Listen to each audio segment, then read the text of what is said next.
buenas a todos. El día de hoy traigo una reflexión que se titula El enemigo y el principio inverso de la fe. Seguramente muchos se estarán preguntando qué significa el principio inverso de la fe y cómo es usado por el enemigo. Para saber esto y cómo contrarrestarlo, te invito a que veas este video hasta el final. Te aseguro que conocer esta verdad te hará libre del engaño del enemigo y te será de gran bendición si lo aplicas a tu vida. Para comenzar, vamos a definir lo que es la fe. En Hebreos capítulo 11, versículo 1, la palabra de Dios nos dice que la fe es la certeza de lo que se espera, la convicción de lo que no se ve.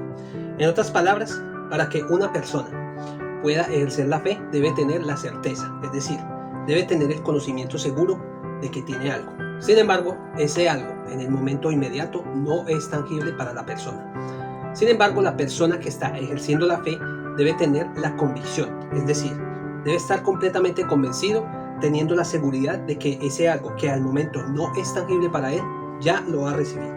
Esto es lo que significa llamar las cosas que no son como si lo fueran. De esta manera, quien ejerce la fe recibirá las peticiones de su corazón. Ahora, ¿cómo usa el enemigo este mismo principio de manera inversa para oprimir la vida de los creyentes? Para ello, vamos a ir a Juan, capítulo 8, versículo 44. En este pasaje Jesús está hablando con los fariseos y les dice: Vosotros sois de vuestro padre el diablo, y los deseos de vuestro padre queréis hacer. Él ha sido homicida desde el principio, no ha permanecido en la verdad, porque no hay verdad en él.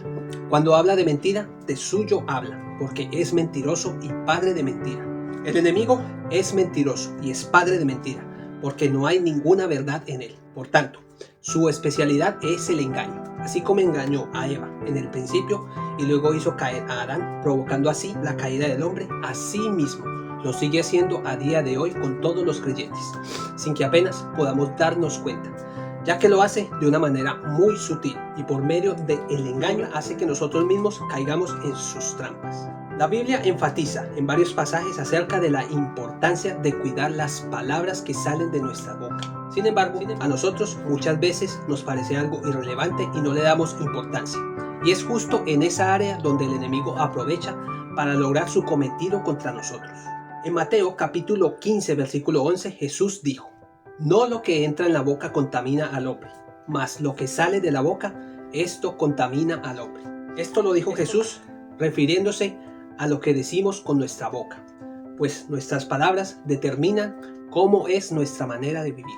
Pues en Proverbios capítulo 18 versículo 21 dice: La muerte y la vida están en poder de la lengua.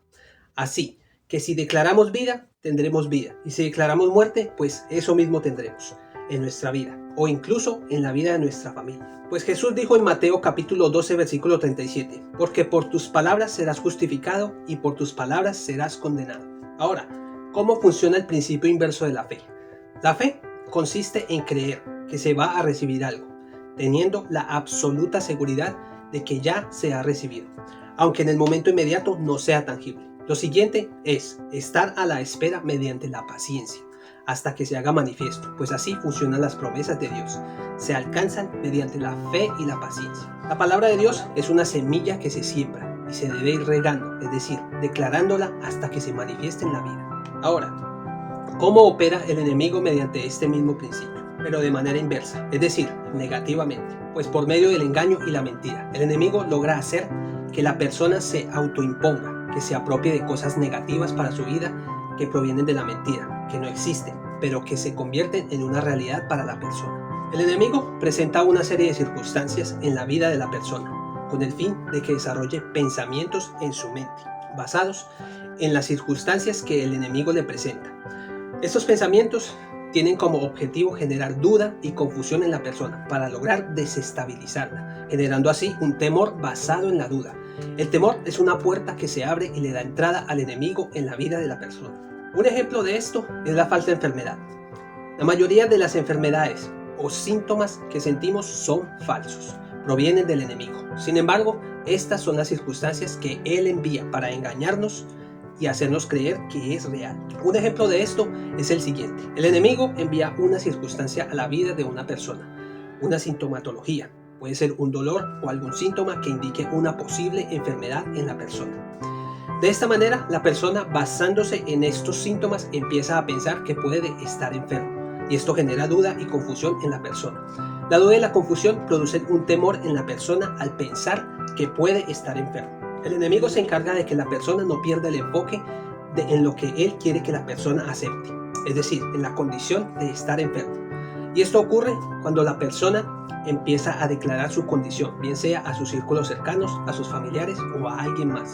En Job, capítulo 22, versículo 28, versión King James Version, dice: declararás una cosa y será establecida para ti. De esta manera, mediante este principio, el enemigo logra que la persona, por sus propios medios, pase de un pensamiento con duda y temor a declarar que tiene una condición de enfermedad. De esta manera, la persona acepta las condiciones del enemigo y termina apropiándose de la enfermedad. Es decir, aquí es donde se cumple el principio de la fe a la inversa, es decir, para algo negativo. Pues la persona, sin enterarse, al declarar la condición, al aceptarla, se apropia de ella, es decir, de algo que no es, que es un engaño, que no es real. Sin embargo, al ser declarado, pasa a ser de algo que no es a hacer algo como si lo fuera, haciendo que se vuelva real en la vida de la persona. Para entenderlo mejor, daré un ejemplo de la vida real. Esto es un testimonio real. Una persona de fe un día notó que tenía un pequeño bulto en su pecho. Como era alguien que se movía en la fe, decidió no decirle a nadie. Al siguiente día, esta persona recibió por correo una carta del hospital, ofreciéndole un chequeo de rutina para prevenir el cáncer de seno en personas de su edad. Al recibir la carta, esta persona tuvo discernimiento, ya que se trataba de una persona de fe, de que aquello solo podía provenir del enemigo, ya que ella no le había dicho nada a nadie sobre la situación, ni tampoco había solicitado un examen en el hospital. Estas fueron las circunstancias que el enemigo puso: la presencia del bulto en su pecho. Esas fueron las circunstancias. Y luego la carta del hospital. Esto lo hizo el enemigo con el propósito de hacer dudar a la persona. Sin embargo, el discernimiento y su fe la llevaron a romper la carta. Y después de esto, usando su fe y la autoridad como hija de Dios, le ordenó al bulto a irse de su cuerpo. Ella dice que al principio nada pasó, pero al segundo intento puso su dedo en el bulto y le ordenó salir de su cuerpo en el poderoso nombre de Jesús. Al siguiente día, ella ya no tenía nada. El enemigo es obstinado y va a persistir. Sin embargo, debemos resistirlo sometiéndonos a Dios y declarando su palabra sobre nuestra vida. De esta manera, el enemigo huirá de nosotros. Si esta persona, en lugar de romper la carta, hubiese aceptado ir a la revisión, hubiese aceptado la condición que el enemigo le quería imponer en su vida, para hacer que se apropiara de tal enfermedad. El enemigo siempre busca cautivar la mente de la persona, con duda, con temor y con confusión. Si logra hacerlo, mantendrá a la persona en derrota y aceptando sus condiciones. Este mismo principio es usado por el enemigo en muchas otras situaciones. Cuando a alguien le sucede alguna situación, al declararlo, contándole a otros, lo que hace es apropiarse de la situación y hacer que se establezca en su vida. Por esta razón, es mejor ir en oración y pedir dirección del Señor antes de precipitarse y de empezar a declarar lo que no es. En Proverbios capítulo 17, versículo 28 dice: aún el necio cuando calla es contado por sabio, el que cierra sus labios es entendido. Así que busca primero la dirección de Dios, pues Dios siempre te va a revelar la verdad. Además, una situación como esta solo puede provenir del enemigo. Así que, ¿cuál es la solución para revertir esto? Primero, tener una identidad clara como hijos de Dios. Pues recuerda, en Juan capítulo 1, versículo 12, a los que le recibieron, a los que creen en su nombre, les dio potestad de ser hechos hijos de Dios. Segundo, todo creyente debe tener conocimiento de la palabra de Dios, pues esta es la espada del Espíritu. Un creyente que no conoce la palabra de Dios es un soldado sin espada. No va a tener cómo enfrentarse a las acechanzas del enemigo. 3. Es necesario aprender a cuidar nuestras palabras. Recordemos que lo que nos contamina son las malas palabras que salen de nuestra boca.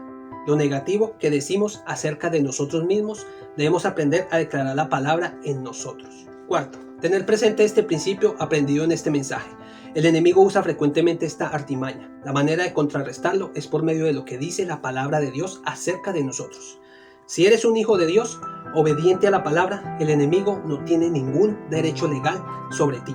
Cuando recibes un ataque, lo que debes hacer es usar lo que dice la palabra de Dios, como hizo Jesús en la tentación del desierto. Por esto es importante conocer lo que dice la Biblia. Ejemplo, si viene con síntomas de enfermedad, Tú le puedes citar Isaías 53, versículo 4 y 5. Ciertamente Él llevó nuestras enfermedades y por su llaga fuimos nosotros curados.